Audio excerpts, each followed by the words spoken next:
అట్లే ఉండాలి. శ్రీమతి అంటే ఏమనుకుంటున్నావు? మతి అంటే గుర్తు చేయాలన్నమాట. Praise the lord. అందరికీ వందనములు.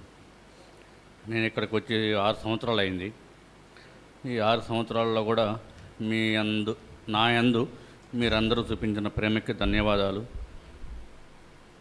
ఈ 6 సంవత్సరాలు కూడా నాకు చాలా మంచి జరిగినాయి. కొన్ని విషయాల్లో నా యొక్క ప్రాణాపాయం నుంచి కూడా తప్పించిండ్రు. ఒక యాక్సిడెంట్ కూడా తప్పించిండ్రు. అది కూడా దేవుడి కృప వల్లనే జరిగిందని నేను నమ్ముకుంటున్నాను. ఆ దేవుడే నాకు ఈ కృప ఇచ్చిండు. కాబట్టి ఇక ఈ కుటుంబ సభ్యులందరూ కూడా నన్ను చాలా ఆదరించిండ్రు.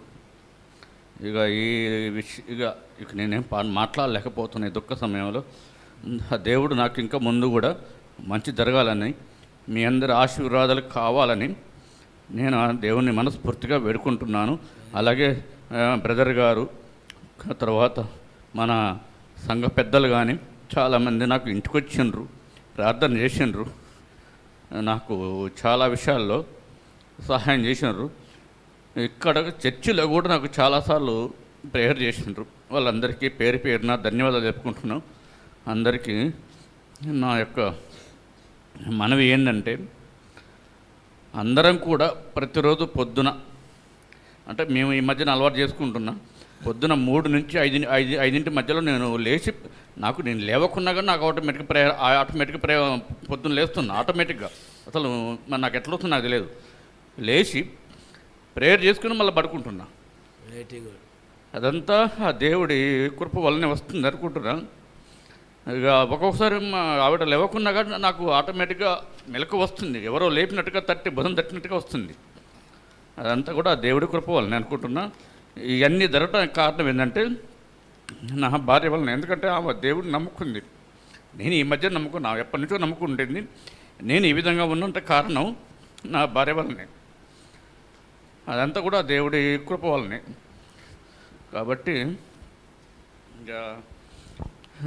ఇక ముందు కూడా మీరు మీ అందరి యొక్క దీవెనలు నా మీద, నా కుటుంబం మీద ఉండాలని వేడుకుంటున్నాను. Amen. Praise the lord. Praise the lord. Right. ఆయన తీసుకోమ్మా, నువ్వు కూడా చెప్పు. బయట మాట్లాడమంటూ ఉపేంద్ర అన్న చాలా గట్టిగా మాట్లాడుతుంది. ఆయన పెద్ద ఆయన జాబు, కానీ దేవుని సన్నిధి కాబట్టి.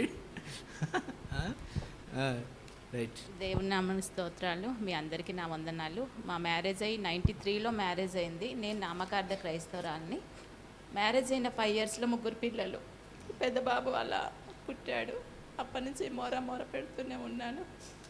2093లోనే గోదరికని ఏఈగా జాబ్ వచ్చేసింది. స్టార్టింగ్ అట్టే వెళ్ళాము. బైబిల్ ఎన్నిసార్లు చదివినా కానీ అర్థమయ్యేది కాదు. ఆ స్థితిలో చారి బ్రదర్ అండర్ మేనేజర్గా ఉండేవాళ్ళు, ఫ్యామిలీ ఫ్రెండ్, మన మందిరానికి పరిచయం చేశారు. అప్పుడు పాలంకులు ఉండే అక్కడ ఆత్మీయ తండ్రి. 2007లో మళ్ళీ తిరిగి మేము ఇల్లందు వచ్చినప్పుడు ఆ సంఘం ఎంతగానో ఆదుకుంది. 2009లో బాప్టిజం తీసుకున్న వెంటనే తమ్ముడు, చెల్లి, డాడీ 3 చనిపోయారు 2 ఇయర్స్లోనే. నెమ్మది లేని స్థితి. మొర ఎప్పటికీ ఉపవాస ప్రార్థనలు, సంఘం అంతా స్త్రీలంగా కూడి ఉపవాస ప్రార్థనలు ప్రతి నెల పెట్టుకునేదాన్ని. బ్రదర్ అయితే ప్రతిరోజు స్నానం చేసి నిష్టగా దీపం ముట్టించేవాళ్ళు. నాకైతే నరకంగా ఉండేది. ప్రతిసారి నిష్టగలవాన్ని నేను ఎన్నుకుంటాననేసి దేవుడు మాట్లాడుతూ వచ్చేవాడు. బాప్టిజం కూడా భయపడుతూనే తీసుకున్నాను. పర్వతము తొలగినను, మెట్టలు తత్తరిల్లినను, నా కృప నీకు విడిచిపోదు అనేసి ఆ వాగ్దానం బట్టే నన్ను దేవుడు అంతగానో ఆదరిస్తూ వచ్చాడు. తిరిగి ఇక్కడికి వచ్చినప్పుడు ఇంకా చాలా శ్రమలు, నెమ్మది లేదు. బ్రదరు యాక్సిడెంట్ అయింది. పాప అమెరికా వెళ్ళిపోయింది ఎంఎస్కి. పాప కూడా చెప్పలేదు.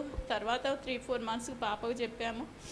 యాక్సిడెంట్ అయినప్పుడు ఇంకా వీళ్ళు ఆయనకే కనిపించుడు, నెమ్మది లేని స్థితి, ఉపవాసాలు, గోజాడాలు, చాలా మొర పెట్టుడు.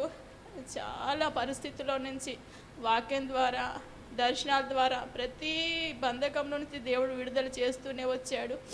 ఎన్నోసార్లు బ్రదర్ 3 సార్లు చనిపోయే స్థితిలో, మరణానికి కూడా దగ్గర కావాల్సిన అటువంటి స్థితిలో కూడా ఎలా ప్రలాపించానో ఆ దేవుడికే తెలవాలి.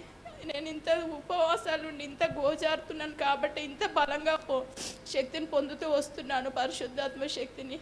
ప్రతి విషయంలో కూడా పరిశుద్ధాత్ముడు లోకం నుండి వేరు చేశాడు.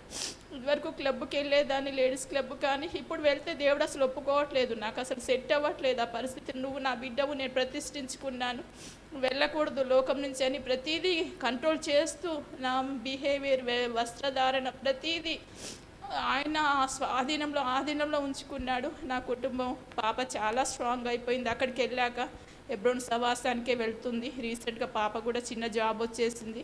నేను ఏంటంటే చాలా బలం పొందుకుంటూ వస్తుంది దేవునిలో. అయితే పాప అది చాలా సంతోషంగా ఉంది. కాలిఫోర్నియాలో ఉంటుంది పాప కోసం ప్రేయర్లో పెట్టండి, తన జీవితం కోసం, భవిష్యత్తు కోసం. బ్రదరు పూర్తిగా రక్షణ మార్మన్స్ పొందాలని, చిన్నబాబు రక్షణలోకి రావాలని, నా కుటుంబం మొత్తం దేవుని సేవించాలని, ఎల్లప్పుడూ దేవుళ్ళో ఉండాలని మీ ప్రార్థన నాకు ముఖ్యమైన అవసరం ఉంటుంది. ఈ చిన్న సాక్ష్యం దేవుడు దీవించును గాక. ఆమేన్. అందరికి చిన్న రిక్వెస్ట్, ఏదో చిన్న ప్రేమ మీద అరేంజ్ చేసాము, అందరూ స్వీకరించి మమ్మల్ని ఆశీర్వదించాలని వేడుకుంటున్నాం. Very good. Amen. Praise lord. ఇంకా కొన్ని ప్రకటనలు చెప్తారు సౌరుడు.